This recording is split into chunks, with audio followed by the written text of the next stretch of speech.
Mimi hata sikuwa naona kama mimi ni bibi wa mtu. Nilikuwa nakaa tu kwa room nikilia kila siku. Naomba nirudishe kwetu. Nikamwambia wewe unajua mtu akiolewa arudishwe kwao. Ukiolewa umeolewa unarudi unakaa kwa bwanako. Sasa kile kitu yake about his life alikuwa anaishi na mamake. Like kila kitu. Nikialikwa harusi ananiambia lazima utaenda na mamangu. Maybe niombe niko mgonjwa niende hospitali anambia utaenda na mamangu. Like hakuna mahali nilikuwa naenda peke yangu. Shopping nataka kwenda utaenda na mamangu.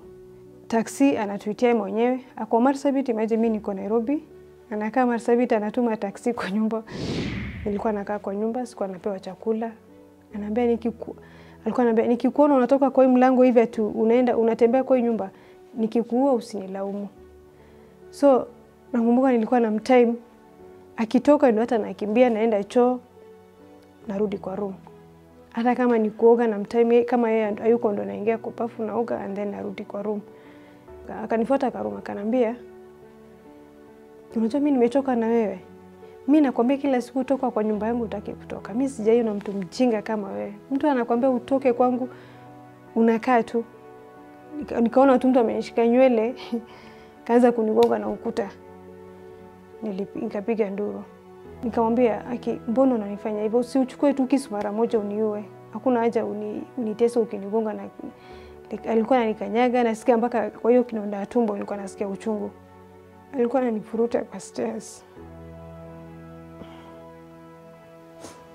Kanambia leo utatoka kwa hii nyumba. Nikaitwa nikaambiwa huyu mwanaume anasema ulikuwa unamsumbua, ulikuwa unatesa watoto, uko mgonjwa sijui uko nini. Na that's why huwezi kaa na watoto. Lakini mimi si watoto wangu.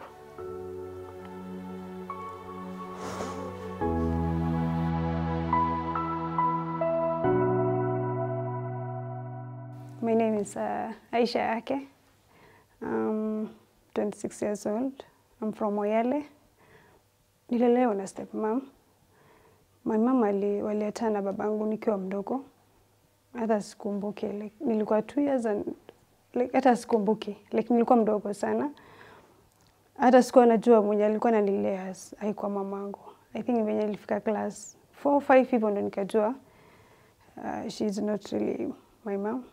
Hata kuna age nilifika class 5 6 hivi ndo kidogo tulisumbuana kiasi. Hatuko friends, sina ile freedom ya kwenda kumwambia kama niko na shida, vitu kama hizo. So there's a time mamangu aliniita, my stepmom, akanambia unakumbuka wale wageni tuliwaalika ile siku? Nikamwambia ya. Unakumbuka wale kijana alikuja? Nikamwambia ya. Basi huyo wameongea na babako, kijana anataka kuoa. Nikashtuka. And then unajua sasa sina ile freedom ya kumwambia mamangu, my stepmom, hiyo ni nini ama sitaolewa ama hapana. Nikasema tu, nikanyamaza tu hata sikujibu anything. Nakumbuka babangu alikuwa Nairobi hiyo time, akakuja na nilisikia alikataa sana but mamake aliomba sana.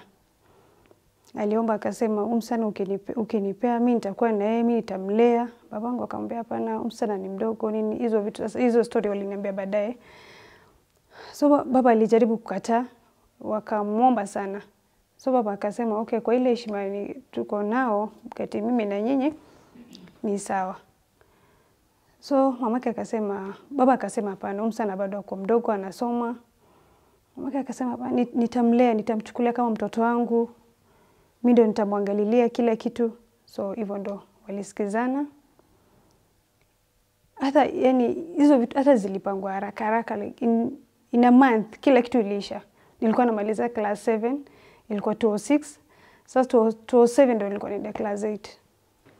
1 week before harusi kuna mahali unapelekwa kupambwa na nini. So kuna nyumba nilipelekwa ya jirani tu nakumbuka. Tayarisha sasa kama bibi harusi. So nakumbuka yangu hata haikuwa fun like nilikuwa nimefungwa. Babangu amesema mtu asimpujie nini. Mbona sasa walikuwa wanaogopa like friends wanaweza kuja waniambie unaolewa nini ni like nisikatae kuolewa. Unaona? So nakumbuka nilikuwa nimefungwa kwa room.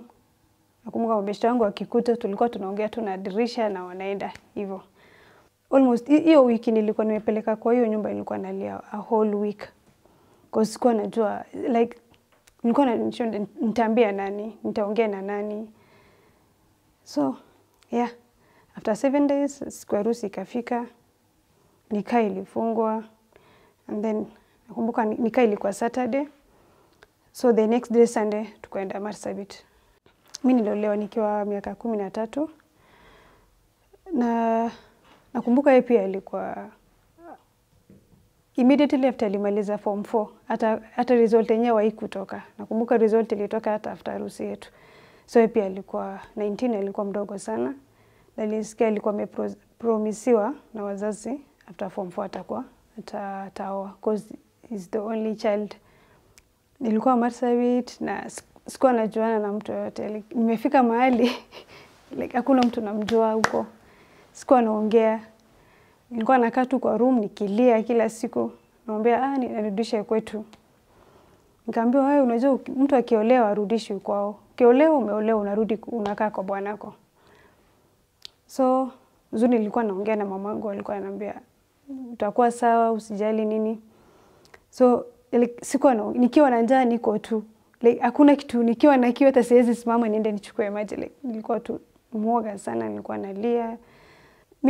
Mimi hata sikuwa naona kama mimi ni bibi wa mtu.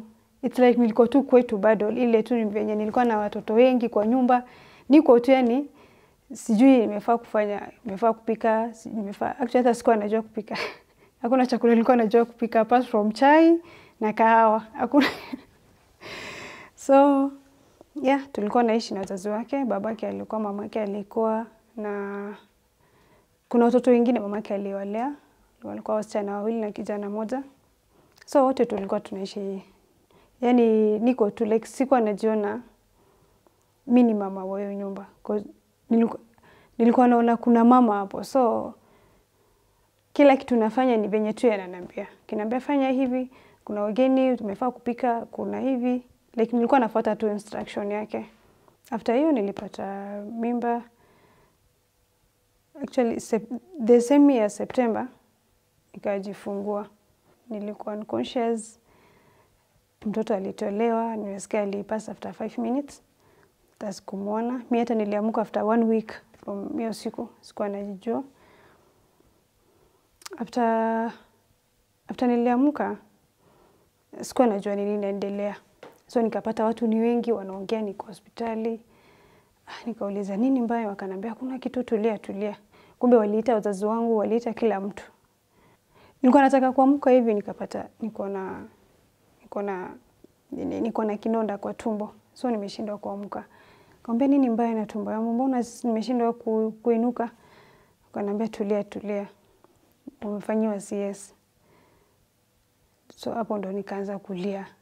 Kauliza mtoto wako wapi? Wakaniambia mtoto alikufa. Ilikuwa so hard. Kwa mind yangu nilikuwa najiambia okay, nimebeba mtoto kwa tumbo na alafu sikuwa free nao kuwauliza swali, ni nini imefanyika, nini. Bado niko na ile uoga. So 2 years ilikuwa sawa. 2007, 2008 tulikuwa tu sawa. So shida ilianza from 2009. Ile sasa alianza university. Ndo akaanza kubadilika sasa. Nikashinda kumuelewa. Yani hataki nishike simu yake, unapata simu yake nikishika naonanga ma messages. So nilikuwa nanyamaza, nilikuwa naongea naye, ananiambia okay sawa nitachange nini. Tunaendelea hivyo. But kuna ile tulikuwa tunasumbuana sana. And then kuna ile niliambiwa kama kuna shida, like kwetu sasa wanaamini kama kuna shida hufai kuambia wazazi wako. Wenye wamefaa kusolve ni wazazi wa bwanako. So nilinyamaza, kuna point ilifika nikasema sasa acha niambie mamake, because ilikuwa too much kwangu kuvumilia. So nikamwambia mamake akakaa chini akamuongelesha. Tukakuwa sawa, from there tukakuwa sawa, and then kufika around March, April, nikapata ball tena, my second born, 2009. So nikakuwa mgonjwa. After nilipata ball, kuna ile umefaa kumheshimu bwanako nini. Nilikuwa namuona tu, yani okay, tunaishi tu nyumba moja. Sikuwa namrespect kama, like, sikuwa namchukulia ni bwanangu. Cause nilikuwa naona kila kitu babake ananifanyia, yeye pia anafanyiwa tu kama vile mimi nafanyiwa. So I think that time tulisumbuana kwa sisi wawili tulikuwa wadogo. Hatukuwa tunaelewa marriage ni nini. Hivyo tukakaa, nikapata tena ball ingine after 8 months. So sikuwa najua nimepata ball. Niko na ile ikiwa niko ile morning sickness ya asubuhi. Nilikuwa natapika kila asubuhi nikiamka. So nikajiambia, mbona siku hizi nikiamka asubuhi natapika hivyo. Sikufikiria niko na ball. My third one tulisumbuana. Oh my goodness, tulisumbuana. Yeye ananiambia, bado kidonda yako bado iko nini, ufai kukaa na ball nini, ufai utatoa nini. Like, ilileta mambo mingi sana. Nakumbuka nikaenda mpaka counseling hiyo siku, hiyo time. Cause kila mtu alikuwa ananiambia, wewe umejifungua CS last year, na ndio hii tena ingine nini. Nakumbuka kuna daktari nilimwona hospitali nyingine ya AAR, nikaenda nikamwona. So nikamwambia, kila mtu ananiambia nitoe hii mimba, sijui naweza kufa, sijui nikijifungua nini. Nilikuwa so stressed. So daktari akaniambia, nakumbuka akiniambia story ya wazazi wake. Venye mamake alizaa na CS juu watoto almost 7. So akaniambia hautakuwa na shida, utakuwa sawa. Akaniambia story ya mamake. So mimi pia nikasema okay, wacha tu kenye itafanyika ifanyike. Kama siku yangu imefika ni sawa, lakini mimi sitaua mtoto wangu. Hivyo ndo niliamua keep pregnancy. Nikakaa mpaka 9 months nikajifungua. After nilijifungua, babangu alisikia. Babangu aliambiwa akakuja, ilikuwa vita mbaya. Okay, baba anasema, how comes in 3 years after your marriage umefanyiwa CS mara 3? Wa kwanza, wa pili, wa 3. Hatukuwa na amani by then, since then. Because mamake alikuwa anashinda akiniambia, babako ndio anakuja kwetu anatupigia kelele sijui nini. Yeye pia like walikuwa wananikumbusha hiyo story kila time. Alikuwa ananiambia, uko tu kwa hii nyumba sababu umezaa mtoto akikuwa mkubwa utafunga vitu zako uende kwenu. So anashinda akiniambia hivyo. And then kuna ile I don't know, ni ile campus life sijui alikuwa amechange kabisa. 2012 ndo babake alipass. So okay, life before babake alipass ilikuwa tu sawa. Nilikuwa napata kile kitu nataka, like yeye ndio mtu hata nikiwa mgonjwa, hata kama sijamwambia, hata alikuwa anajua. Leo ananiambia, anaamka asubuhi anasema, Ake ako wapi leo? Anakuja mpaka kwa room, alikuwa ananiamsha, uko sawa? Hata nikimwambia hata niko sawa, anasema, leo uko sawa, uko mgonjwa? Ananitia taxi, nilikuwa naenda hospitali. Alikuwa ananishughulikia sana. So after alipass, life ika change kabisa. Yani mpaka hiyo nyumba ikakuwa ni kama nililetwa kwa nyumba nyingine nikakuja sijui nyumba nyingine. Maisha yangu ili change kabisa. After babake alipass, tukikosana, mamake alikuwa tu ana side na yeye kila time. Mpaka kuna point ilifika sasa nikasema okay, acha nitafute wazee mimi mwenyewe. Wakati nilikuwa mgonjwa, nilikuwa niende hospitali na akanikataza.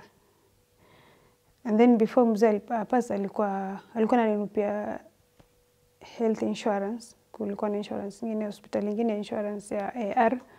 So before nikiwa hata niko mgonjwa, nilikuwa naenda tu hospitali bila stress, like siulizi mtu pesa nini.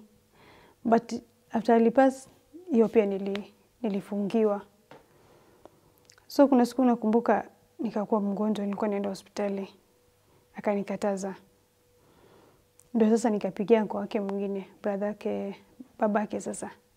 Nikampigia nikamwambia anatoa ibido. So nikamwambia ibido amenikataza kwenda hospitali na mimi niko mgonjwa kwa nyumba. So hiyo time mamake alikuwa ametoka. Kurudi jioni akanipata nikiwa nalia. Kamuliza nini mbaya? Nikamwambia ile time mzee alikuwa mimi sikuwa napata hizi shida nikiwa mgonjwa ati nakaa hapa niulize mtu pesa ama nini. Sielewi mbona nilifungiwa. Akanambia mimi ndo nilimwambia asikulipie. Akanambia uwezi niambia venye mimi nitafanya pesa yangu, venye nitaitumia. Wewe utakaa fanya venye unaambia ufanye. So hivyo ndo nikapigia wangu wake akakuja. Wakaongea, wakamwambia okay hata kama amekosea akikuwa mgonjwa lazima aende hospitali. Hivyo ndo hiyo time nilienda hospitali. So since then it's like every month hata kuna wazee kwetu, wazee walikuwa wanashinda wakikuja. Kuna time hata ananipigia, anambia mamake, anambia kwani akikupiga shida ni nini? Si kawaida mwanaume, mbona anapiga bibi yake? Ni nini iko hapo unateta? Nile yeye anakuanga close sana na mamake. Saa zingine unapata uko kwa nyumba na watu lakini unafeel uko peke yako. Alafu kuna ile unajua bibi na bwana kuna vitu mnaongea nini. Sasa kile kitu yake about his life alikuwa anaishi na mamake. Like kila kitu. Hakuna kitu anakuja ananiambia kama bibi yake unajua kuna hii na hii inafanyika tutafanya aje. Unaona? Hizo vitu zote alikuwa anaishi na mamake. Mimi niko tu hapo maybe akitaka chakula ndo anambia nataka chakula unipikie sijui nini yetu za kawaida. Like siwezi sema hata nimechoka leo wacha hakuna hizo. Like wezi kile kitu kidogo unakeleleshwa. Yeah. And then the funny thing like hawako wanataka watu wangu. Mabrothers wangu hawako wanakuja kwangu, masisters wangu hawakuji, family wangu hawakuji. Mimi siendi kwa watu wangu. Nikialikwa harusi ananiambia lazima utaenda na mamangu. Maybe nimwambie niko mgonjwa niende hospitali anambia utaenda na mamangu.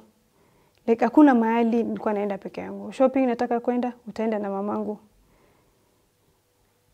Sasa zingine unapata anambia mamake kuna kitu nataka kwenda kubai sli na video amesema tuende nawe. Anambia leo sina nafasi kuna mahali naenda. So namwambia mama amesema ana nafasi wacha mimi niende nijibai mwenyewe. Utangoja ile siku mpaka yeye mwenyewe ako na nafasi. Wewe enda peke yako. Kama madhalilo yuko kuna kijana wa kazi alikuwa anatuletea vitu. So namwambia mimi ni mama wa nyumba. Lazima mimi mwenyewe niende nijifanyie shopping, mwenyewe ninunue ni nini nahitaji. Anambia hapana. Tuma list kila kitu utaletwa. So kuna mali ilifika nikachoka. Nakumbuka msichana wangu alikuwa pre-unit, ule mdogo alikuwa baby class. Nikawachukua nikaenda kwetu Moyale. Hata sikuambia mtu nilibook tu gari. Nikachukua watoto nikarudi nikaenda kwetu Moyale. So nikamwambia babangu mimi nimechoka, siwezi rudi kwa hiyo nyumba. Nimekaa like 3 days hivi. Ndo sasa watu wake wameanza kuja, wazee wa family wao sasa. Walikuja wakaomba mzee. Mimi nikamwambia mimi sitarudi kwa hiyo nyumba, like nitabaki tu na watoto kwa hiyo, like, sirudi. Baadaye sijui alimconvince aje, baba pia alikuwa amekataa lakini baadaye akakubali. Kanambia mila yetu ukitoka like wazee wakikuja wakiomba msamaha utarudi. Hakuna otherwise. Like yeye pia akikataa ataambiwa amekataa maneno ya wazee nini. So hivyo ndo nikarudishwa. Sasa since then sasa alianza kunitisha kwa nyumba. Nita make sure nimeoa, nita make sure nimefanya nini. Tukahamia, tumekaa like 2 months and then tukarudi kwa ile nyumba yetu ya kitambo. Before turudi ndo madhelo alihamia South Sea. So after alihama for the first time nimesikia akiingia kwa nyumba hiyo siku alipeleka mamake akarudi. Nikamuuliza mfanyikazi, "Wapi mama wa nyumba?" Msana kamuuliza, "Si mama alihama leo?" Nikamwambia, si huyu, mama Halima ako wapi?"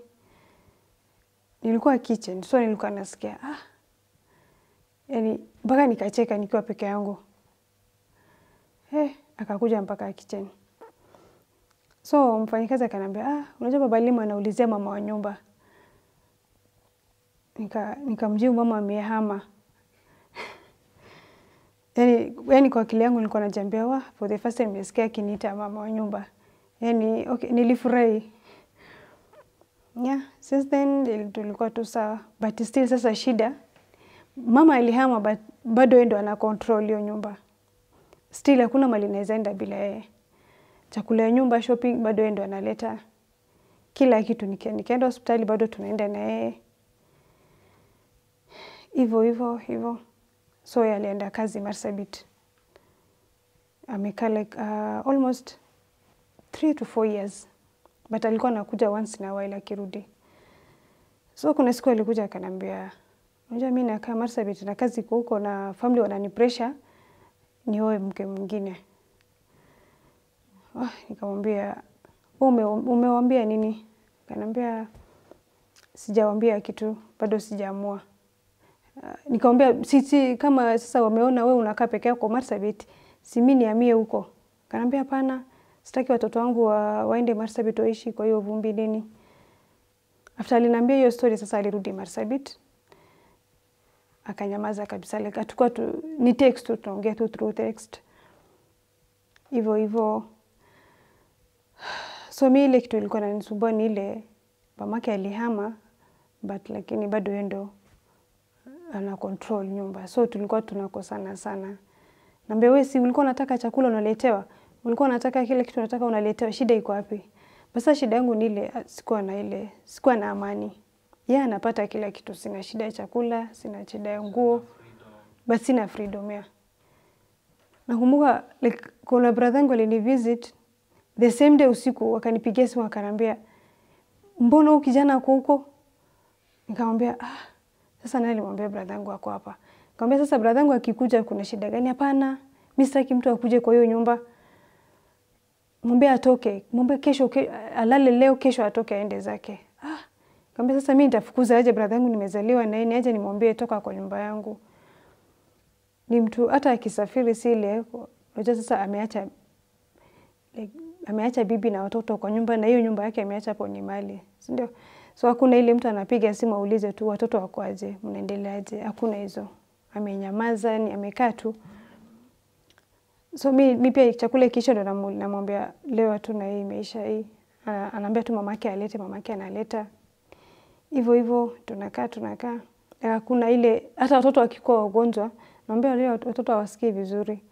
Anaambia enda hospitali, wakikulipisha bili nitumie till number nitatuma pesa. Hivyo like taxi anatuitia mwenyewe. Ako Marsabit, imagine mimi niko Nairobi. Anakaa Marsabit anatuma taxi kwa nyumba. Wanatuchukua, yeye ndo analipa taxi pia. Hospitali tukifika, anaambia mkipata dawa kila kitu niambie bill ni how much na nitumie till number. Sasa nikamwambia sasa si mimi ndo nitume pesa kwangu mimi mwenyewe nilipe? Hapana. Wewe ukipewa pesa sijui una misuse, sijui unafanya nini. Nikasema okay sawa. Sasa shida hata sikuwa naambia watu. Namwambia tu sawa lakini ikifika nyumbani nikulia tu. 2016 akaoa actually msichana mwingine kutoka jirani next to nyumba yetu tunaishi. So ile siku aliniambia unajua mimi nataka kuoa, nimepata mtu wa kuoa. Nikamuuliza ni nani? Akaniambia sasa jina msichana. Nikashtuka. Mbona yeye si huwa anaishi tu next? Akaniambia tushasikizana, tumeelewana. Okay, nikasema tena okay sawa basi. Instead wende hata utafute mtu mwingine hata simjui. Ni sawa basi kama alafu ni mtu hata nyumbani tuko jirani Moyale, at the same time Nairobi pia tuko jirani na msichana. So kwa akili yangu nikasema okay. At least hajaenda kuoa kuleta msichana mwingine hata simjui, maybe anaweza leta watu wa nje atakuja tuvuruge. Okay ni sawa. Nikakubali. But the funny thing walinikataza like nisiingililie mambo zake za harusi za. Nakumbuka nikimwambia naweza kama kuna shopping naweza enda tu nikusaidie nini? Akaniambia acha tuikae mama afanye. After 1 month wakakuja na bibi yake. tumekaa tu vizuri wiki moja. The next week sasa shida ikaanza like matusi tu kila time na sielewi sijui nimefanya nini. Napata namuuliza tu hiki tu iko hivyo, ananipigia kelele. Hiki tu iko hivyo, ananitusi. Bibi yake alileta competition kwa nyumba. Napata okay, yeye ndo alikuja kwangu. So napata saa zingine nimetuma mtu mfanyakazi mwenye anisaidia nyumba kazi kwa nyumba na namtuma mahali na yeye pia anamtuma. Sasa kuna siku nakumbuka mfanyakazi akaniambia, mama Neema Ake nimechoka. Like since mama akuje mimi hii kazi like anaanza kufua anatumwa, anaanza kuosha vyombo hivi anamtuma. Na mimi nikasema sasa nikiongea italeta shida, nikanyamaza. Unapata anakula, anaacha masahani kwa meza, anaenda. Sijui kama ni wivu alikuwa ananionyesha like nikasirike nitoke kwa nyumba. Anamuita jina fani. So nikaita yeye, nikamwambia tafadhali venye huyu bibi yako anaenda sioni tukielewana. Cause ni kama ana compete na mimi kwa nyumba. Na hii nyumba ni yangu. So akanambia, hapana, kama ni kutoka wewe ndo unatoka. Mbona huyu ndo bibi yangu. Nikamwambia, sasa si umeleta ati tujuane, si umemleta tujuane. Anambia, lakini kama ni kutoka wewe ndo utatoka. Nimeshangaa nguo ni kenye nitavaa.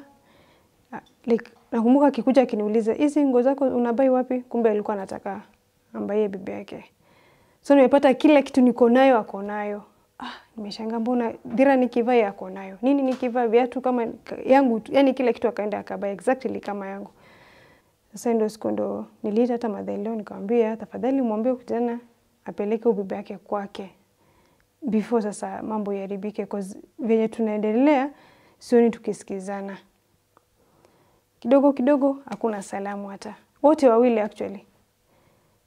Nikashindwa kwa nini nimefanya nini. So nikamuta siku moja nikamuuliza, okay sasa si umeleta bibi yako tujuane ya. Shida iko wapi mimi kati mimi na wewe? Ni nini? Akanambia, unajua ni nini? Mimi sikutaki tena. Utarudi kwenu. Okay, nikamuuliza nimefanya nini? Hakuna kitu umenifanyia, lakini sikutaki. Nikamwambia kama unataka kunitoa kwa hii like kama unataka kunitoa kwa hii nyumba kwa sababu ya hii wewe bibi yako au utasucceed. Nikamwambia wewe utaniua kwanza unitoe kwa hii nyumba. Hakuna venye nitatoka. Sasa nikamwambia mbona kelele akaanza kunitusi ng'ombe sijui nini. Nikamwambia sasa mbona unitusi? Kidogo hata watoto walikuwa hapo. Ndio yeye alianza nikaona mtu amenishika nywele kaanza kunigonga na ukuta. Nikapiga nduru. So nikamwambia watoto wangu tokeni nje. Na hao pia wamesimama tu hapa wakipiga nduru. Akisema mami anaumia. Kidogo nikapata amefungua mlango. Nikamwambia Ake mbona unanifanya hivyo? Usichukue tu kisu mara moja uniue. Hakuna haja unitese ukinigonga na like, alikuwa ananikanyaga nasikia mpaka kwa hiyo kidonda ya tumbo nilikuwa nasikia uchungu. Nikamwambia basi niue tu mara moja. Nikajaribu kutoroka, nikaamka nikafungua mlango, nikajaribu kushuka stairs, nikapata tena mtu amenishika na amenivuruta na nyuma nguo. The funny thing bibi yake ametoka kwa room, anasimama tu akiniangalia. So mfanyikazi akakuja, nikamwambia enda unitie baba, kuna baba alikuwa anaita jirani wetu. Nikamwambia enda unitie baba wa jirani. Mama akakuja akamwambia baba Neema mwate utamuua. Alikuwa ananivuruta kwa stairs.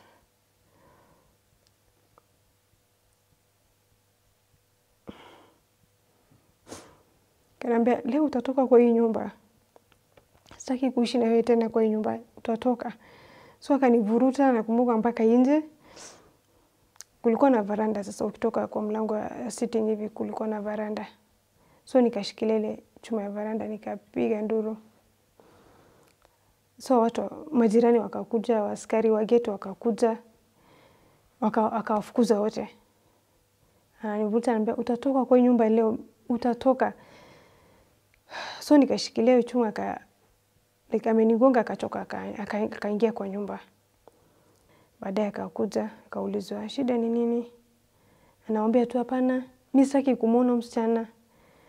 Mkitaka tuongee na Salama, mtoe kwanza yeye kwa hii nyumba ndio tutaongea. Kama si hivyo, mimi siwezi ongea kama yeye kwa nyumba. Ako kwa nyumba yangu, lazima mtoe.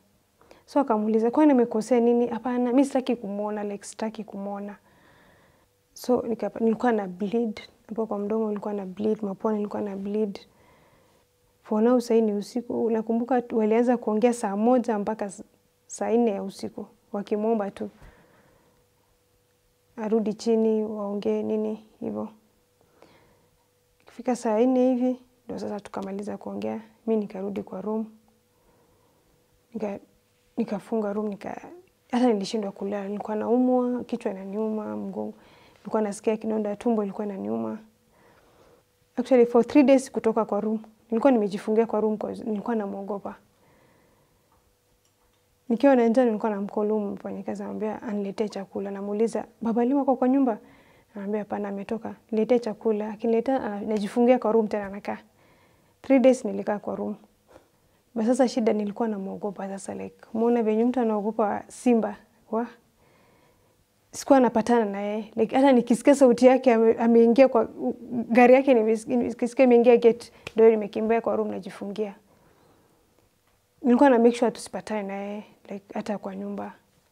Ubaya ni wazee wakikuja, mimi najiongelelea. Amenifanya hivi na hivi na hivi. Basi sasa side yake ni mamake alimuongelelea. Anambia huyu kijana sana anamsumbua, anamfanya hivi. Sasa ni ile sijui kama mtu ako na mali, unajua watu pia kuna venye sijui ni heshima ama ni kuogopa sijui. Stoki nje, nakumbuka sikuwa naoga, hata wiki inapita siogi, niko tu kwa bed. Chakula naletewa, iko tu hapo naletewa kwa bed. Najiambia sasa nikitoka hapa nitaenda wapi? Na nikitoka ni watoto wangu watakuja kupata shida.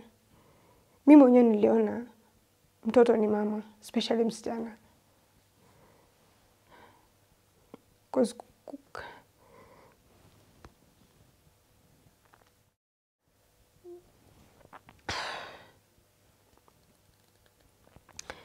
Kuna vitu zingine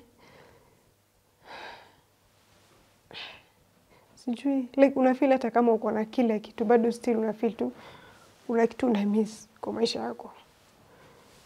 Saa zingine unapitia stress, unataka mtu akuongea naye. And then hatukuwa close sana na my stepmom. So hata sikuwa namuelezea shida yangu. Hata tulikuwa tunaongea once in a while. So nakumbuka kulikuwa na hospitali nyingine hapo karibu tu na kwangu. Nikaenda nikauliza kama wako na counseling session nini. Nikaambiwa hata nikaambiwa ni free of charge. So nikapatana na huyo daktari tukaongea. Nikamwelezea kila kitu. After nimeongea naye at least nikakuwa relieved. But bado sikuwa na furaha, sikuwa na peace. Naona tu niko like hata kama naishi na watu kwa nyumba, naona tu niko tu peke yangu. Nakumbuka hata sikuwa naona watoto, niko na watoto. Yaani niko tu. Zingine nakaa peke yangu najiambia, Mungu si mali nimefika saa hii nimechoka. Nikufe tu niende. There's a time nakumbuka nilijifungia room. Nimeingia nikasimama chini ya shower. Ilikuwa shower baridi. I think almost 1 hour nikaanguka. Mpaka hata walijaribu kugonga mlango ya room. Nilikuwa nimefunga na padlock, wakavunja, wakaingia, ndio wakanipata hata nilikuwa nimefaint. So wakaita hata babangu. Wakamwambia msichana anataka kujiua. So nikaongeleshwa nini na nini. Bado life ni ile tu. Like niko tu naamka. Like life yangu iko tu kwa hiyo nyumba, like sitoki. Naambia hata hii duka iko mbele ya gate, kutaka kwenda utaniomba ruhusa. Like najiambia nitaanzia wapi like hata nikienda nao hakuna venye nitabeba watoto wawili niende kwa kuishi na my step mom, siwezi. Haya najiambia okay, nikiwachukua niishi nao sina kazi, sina anything, nitawalea aje.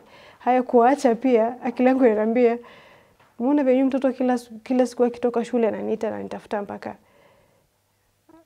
Najiambia hawatakuwa na hii freedom, like hata wakitaka kukula asubuhi wananiambia mami leo tukikuja tupikie hii, hizo vitu zote. So inakuja kwa mind yangu. Najiambia sasa kama mimi siko na natawafanyia. So kuna time ananiambia sasa ni election, I think ilikuwa 2017. Akaniambia sasa kuna election Nairobi, nini si poa, tutaenda Marsabit. Na Marsabit wanaishi sasa, ule bibi wake mwingine anaishi Marsabit. So kwa akili yangu nikajiambia nikamwambia madhalo nitaenda kuishi aje na msichana venye hata alikuja hapa tulisumbuana, alinisumbua. Nitaenda kuishi aje kwake. Kanambia tutaenda na wewe. Nikamwambia sawa. Akanambia alikuwa Ethiopia, so akanambia wewe utaningoja waende yeye bibi yake na watoto wangu wataenda, lakini wewe utaningoja, nikikuja tutaenda na wewe. So nakumbuka tumepack nguo kila kitu. Sasa mimi nilikuwa najua nitabaki kwa nyumba. Madhalo akikuja tunaenda. So bagi ya kila mtu ikatolewa nje nini. Nikakanambia toka nje tunataka kufunga nyumba. Nikamwambia si mimi nitabaki hapa. Nyinyi ndio mnaenda, mimi nitabaki, mimi naongoza mama akuje. Like nilikuwa nimechukulia mama ni kama mamangu amenizaa. And then actually yeye ndo mtu ni madhalo, but yeye ndo mtu wa kwanza hata kumuita mama kwa maisha yangu, hata sijaita mtu mama. Unaona? So kanambia pana mimi nimeita taxi, hiyo taxi akikuja unaenda kwa mamake anaishi South Sea. So mimi nikaenda na taxi kwa mamake, wakafunga nyumba wakaenda. Mamake akakuja kesho yake ndio tukaenda naye Marsabit. Kufika Marsabit after 2 days brother yake alipata accident, brother yake wa mamake sasa. Sasa mama akarudi Ethiopia tena. So tukabaki mimi, watoto, bibi yake na yeye.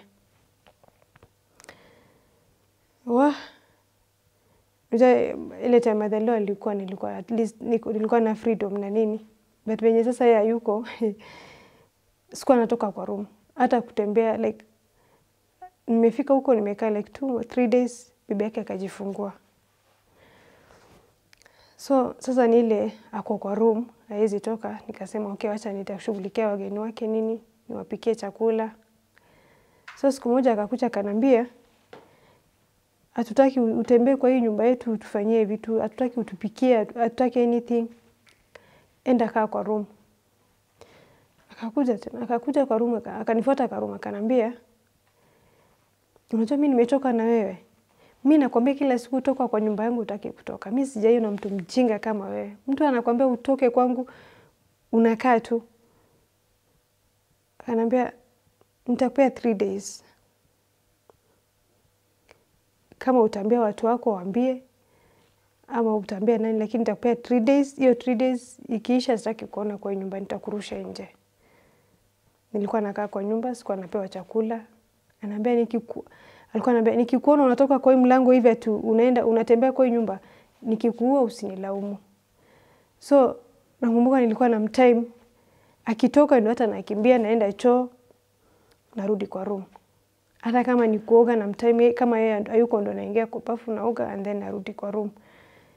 For 3 days nilikaa kwa room, like hakuna mtu anajua kama umekula, hakuna mtu anajali anything. Akaita watoto akamwambia sitaki kuona mtu anaingia hiyo room kwa msichana. Like hata watoto wangu hawako wanaingia kwangu. Like nikiona mtu anakanyanga hiyo room usinilaumu. So nikaona hivyo ndo sasa nikapikia mzee wao simu, mzee akakuja. Tukakaa chini. Akasema mimi nimechoka na msichana, nataka kumwacha na hizi rudi Nairobi. Ataenda tu na hapa kwao. Sasa mzee before mzee akuje alienda Kadis kwa Marsabit. Juu alikuja na sijui ni lawyer mpaka wale hata sijui ni nani. But alikuja na mtu akanambia, nikaitwa nje. Akanambia, "Uni bwanako?" Nikamwambia, "Eh." So amekuja kwetu leo na amesema anataka kukuacha indo divorce certificate. So nikamwambia, kama kuna shida mimi na yeye si umefaa umefaa kutukalisha sisi wawili utuulize shida ni nini, ama mtu amefaa tu kusign divorce direct. Akanambia hapana, yeye amesema hakutaki tena. So that's why nimekuja na mwambiwa usign. Nikamwambia hakuna kitu nitasign. Hata kama nitasign nitaita babangu akuje ndo nitasign. So nakumbuka huyu mtu aliniachia hiyo pepa hapo, akaenda. Na hiyo pepa hata nilichukua tu nikachoma. So hiyo jioni sasa mzee akakuja. Mimi nikamwambia, mzee akaniuliza, nikamwambia hata kama mimi sina shida niache, lakini hata kama unataka kuniacha, aite wazazi wangu venye wameenda kunichukua kwetu. Waite wazazi wangu, wamwambie ni nini, like makosa yangu ni nini, and then kama kuniacha hakuna shida. Kama sivyo mimi hakuna mahali nitaenda. So mzee akaniambia, unajua kama bwana amekuacha, mimi hakuna kitu nitakufanyia. Wacha yeye mama umekaa kwa nyumba sijui miaka ngapi. Nikamwambia kama ni hivyo, mimi hakuna siku ataniacha niende mpaka babangu akuje. So hivyo ndo nikawa mzee pia alisaid na yeye. Mama akakuja, akaita watu wengine wawili, tukaongea, wakaongea, ikaisha. Mimi nikarudi na mamake Nairobi. Hiyo time ndo actually nilikuwa hospitali, nikakuwa mgonjwa kabisa. Yaani nikakuwa mgonjwa sana. Mpaka babangu aliitwa, akakuja. Nikalazwa hospitali almost 2 weeks. Nakumbuka kuna daktari ananiambia, "Ake, huyu hakuna ugonjwa uko nayo. Hii ni stress uko nayo. Uko na stress gani?" Alijaribu kuniongelesha. Hiyo time ndo actually nilipata hiyo low blood pressure, nikapata hiyo gastric. Since then sasa ilikuwa tu on and off hospitali tu, niko nyumbani leo. After 3 days nimerudishwa hospitali. Nikaona hata ilianza kuwa serious mpaka hata sikuweza kwenda hospitali. Niko tu nyumbani, lakini kuna nurse anakuja kila asubuhi kuniwekea maji kwa nyumba nini hivyo. Nakumbuka kila kitu tulikuwa tunaongea na message. Tuko in the same house, lakini hata salamu hakuna mtu anasalimiana. Hata kama anataka pesa ama anything, maziwa nini, nilikuwa ndo tunamtext. Watoto wanataka chakula. Hivyo tulikuwa tu tuna communicate na text kwa nyumba. 2019 ndo sistangu mmoja ananifuata, kaolewa. So babangu akanipigia simu akaniambia kuna harusi nini. Sikuwa na visit hata family. Nakumbuka nimekaa almost 6 years. Naambiwa tu babangu ni mgonjwa siwezi enda. Naambia mamangu ni mgonjwa siwezi enda. Like, hakuna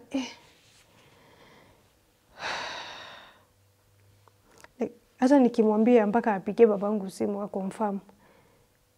Hiyo kitu yake anasema ni kweli.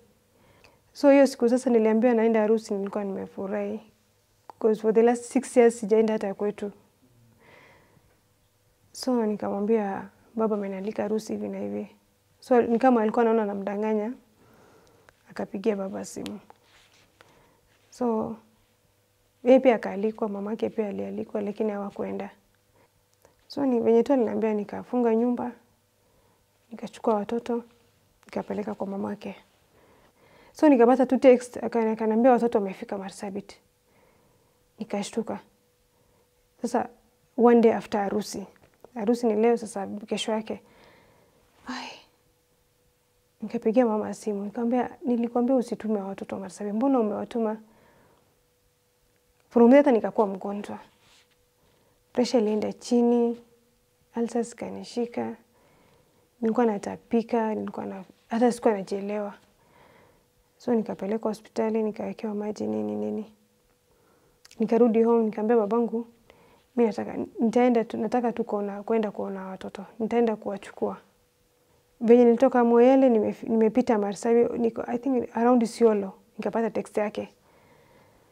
Akaniambia, usijaribu kurudi, mimi nachukua wazee na kuja kwenu na nataka nikupe talaka yako ubaki kwenu. Hata siku reply hiyo text. Nikakuja direct Nairobi. So nikapigia mama simu. Nikamwambia mama, mimi nimerudi niko Nairobi na nilikuachia watoto wangu na kia nyumba, nataka unirudishie, nimerudi Nairobi. Kanambia watoto wako Marsabit. Basi nikamwambia basi nipe kia nyumba. Kinyumba pia bwanako ako nayo. Aliniambia uliza bwanako. Watoto wako Marsabit, watoto wako kwa baba yao. Na ki pia uende uliza bwanako. Kamuuliza sasa kia nyumba mimi nimekuachia wewe imefikaje kwa baba watoto. Akaniambia hiyo sasa mimi na yeye ndo wewe na yeye ndo mtamalizana, mimi sijui.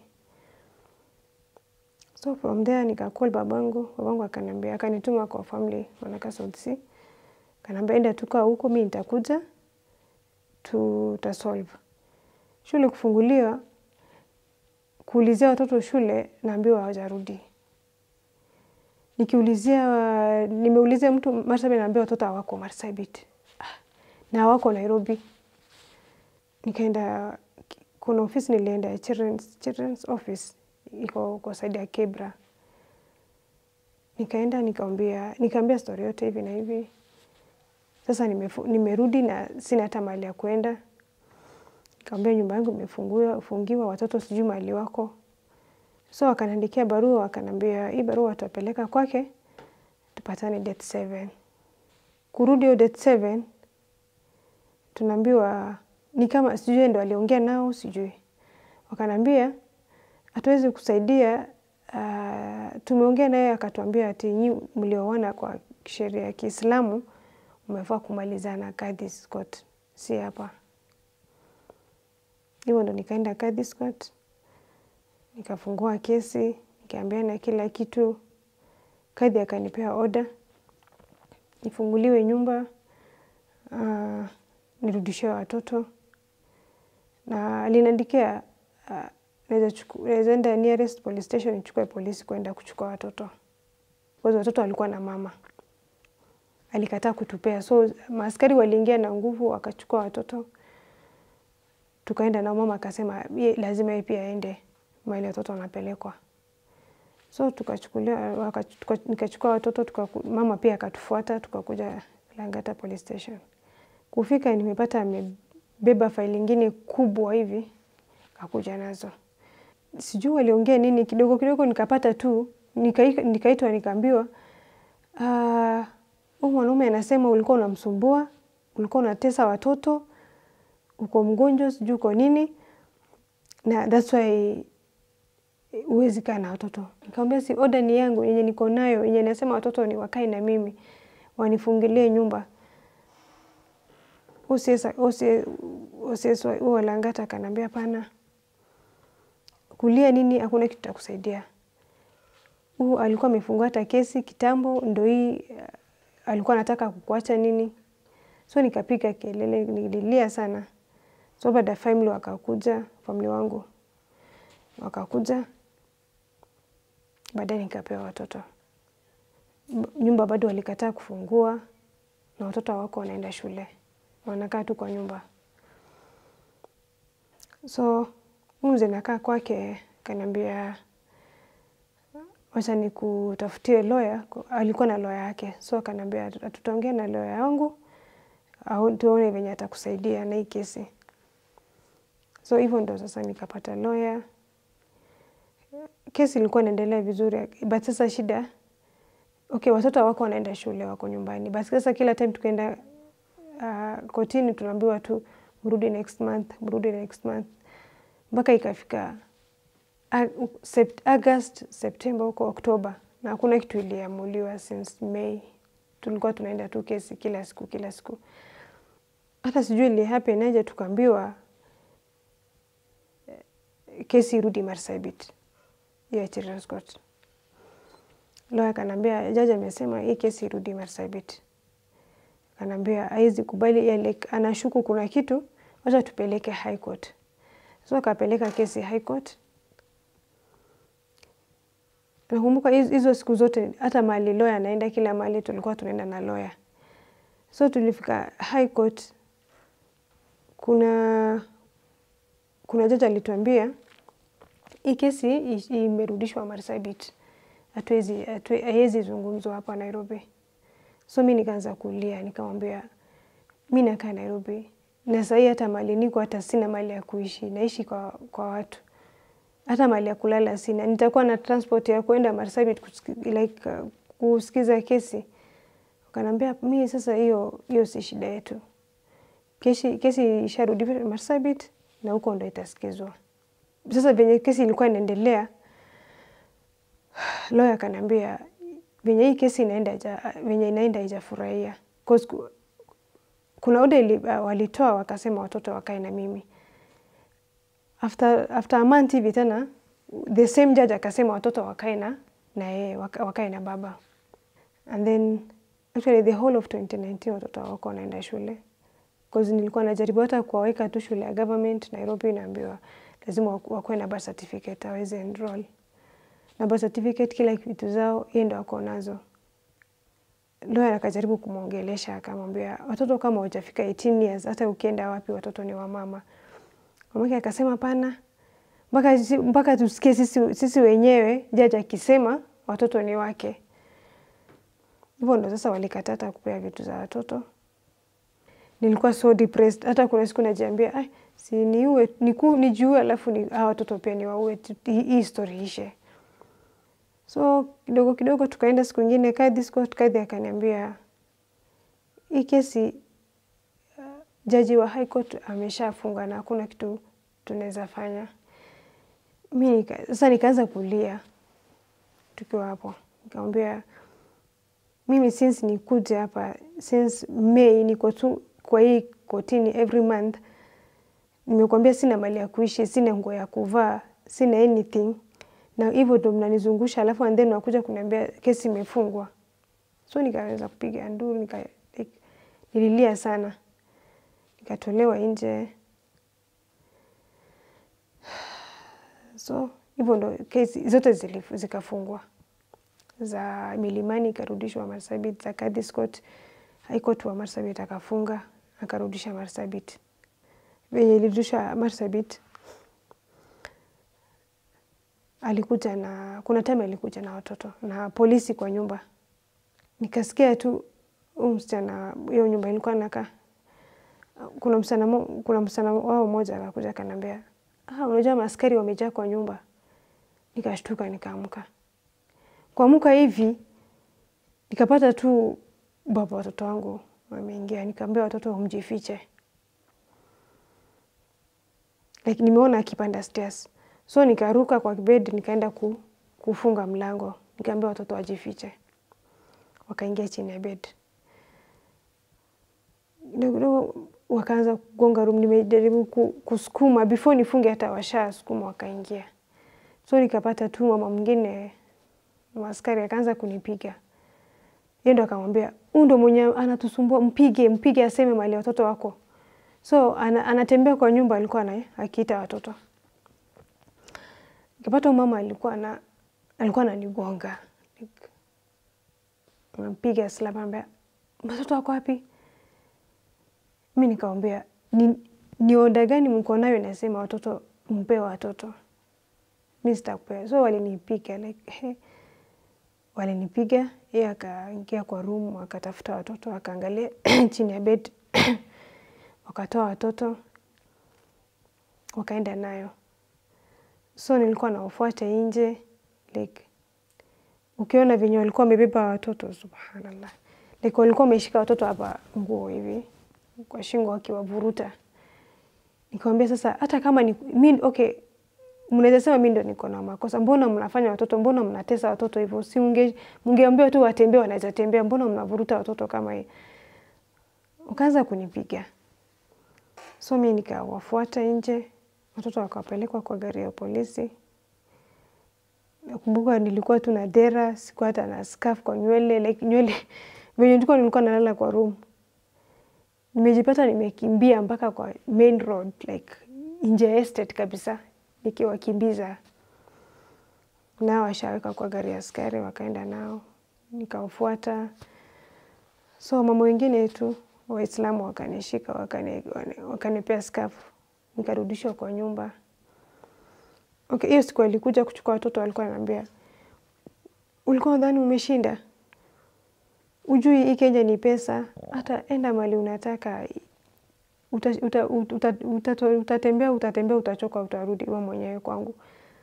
So baadaye ndo nikaenda kwa chief mwingine South Sea. Nikamwambia niko na watoto hivi na hivi, nikamwambia story yote. Nikamwambia afadhali ongea tu naye, mwambie tu aniruhusu tu niongee na watoto nisikie tu sauti yao. Siku ya mwisho sasa kesi ilisikizwa ya Marsabit. Lawyer alienda akaambiwa yeye ndo atakaa na watoto, like kila kitu alipewa yeye. So wakauliza lawyer kama niko na kazi, akasema sina kazi. So akasema kama ana kazi hakuna venye watoto watakaa na mimi. Kama sivyo ama kama watakaa na mimi lazima mimi pia kuna nini nitalipa. Kama maybe atalipa fee, mimi nitalipa rent ya nyumba, hizo vitu. So lawyer akamwambia yeye ana kazi. So akasema watakaa na baba. Hivyo ndo mpaka wa leo like zuni hiyo order ndo ilisema nisikae na watoto. Hata sielewi. Akaniambia the next step ni court of appeal. Ndo sasa wacha tufikie like tusikize hapa court of appeal, from here tuone venye itaenda. Hiyo pia tulizungushwa, nilikuwa na like every week nilikuwa naenda kuona kama kuna date tumepewa kusikizwa. Tukaambiwa kuna kesi mingi iko mbele yako, hata inaweza take 3 years. Nikajiambia sasa for 3 years surely nitakuwa na tu naishi tu hivi. Nikasema sawa. Ndio sasa nikapigia kwa mgu mwingine kwa Marsabit, brother to my dad. Nikamwambia nataka kuona watoto lakini amenikataza. So anko wangu akamwongelesha. Akasema hata akikuja asikae zaidi ya 10 minutes, like 10 minutes ikiisha atatoka.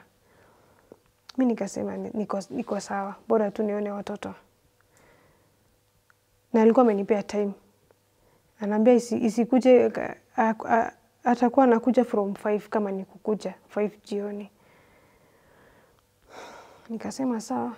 So hiyo period nilikuwa Marsabit, nimekaa like a month. Nilikuwa naenda every weekend, every Sunday kuwaona.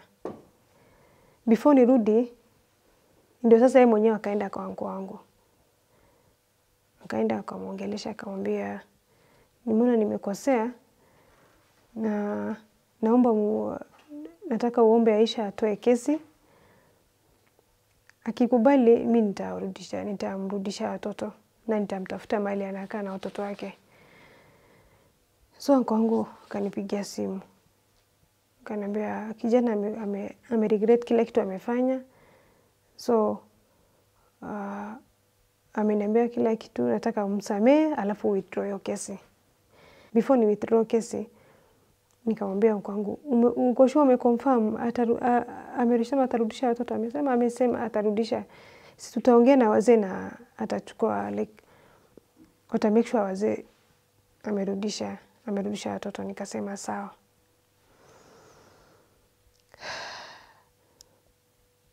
Hivyo ndo nika withdraw kesi.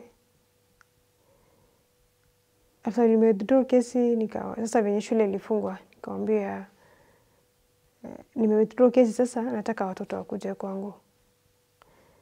Kwanza nilimwambia si ulisema utanirudisha nikitu withdraw. Akasema hapana, mimi sijasema nitarudisha watoto. Maybe ukitaka wakuje holiday wakifunga. Nikasema sawa. Holiday ikafika. Nikamwambia basi nataka unitumie watoto, shule imefungwa. Akaniambia wakuje, ukitaka chukua off kazi enda ukae na watoto.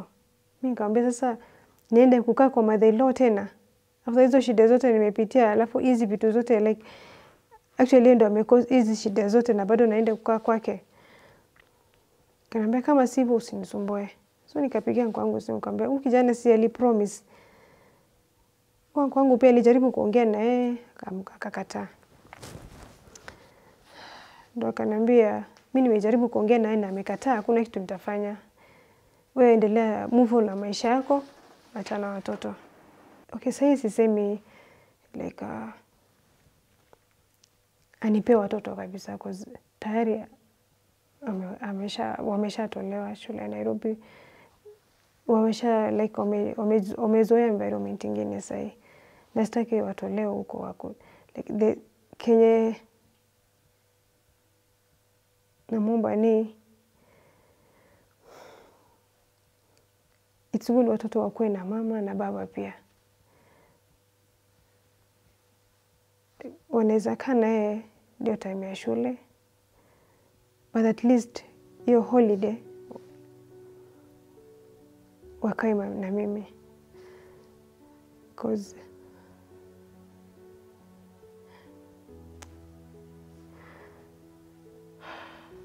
kina misa watoto wangu.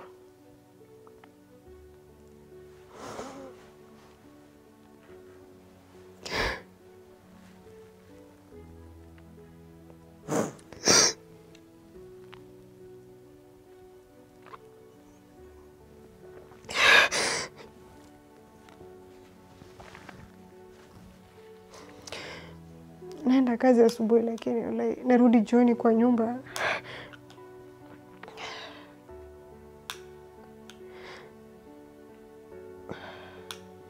Yani nikulia tu. Nimemiss kuitwa mami.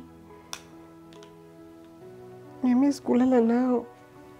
Kwa mpaka wa leo like nikienda saa zingine ndanga Saturday nalala huko narudi Sunday.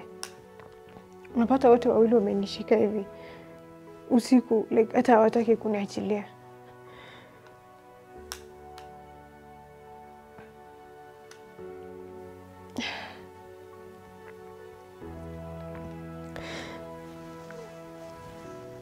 Nataka tu kuwa nao hata kama ni hiyo holiday peke yake.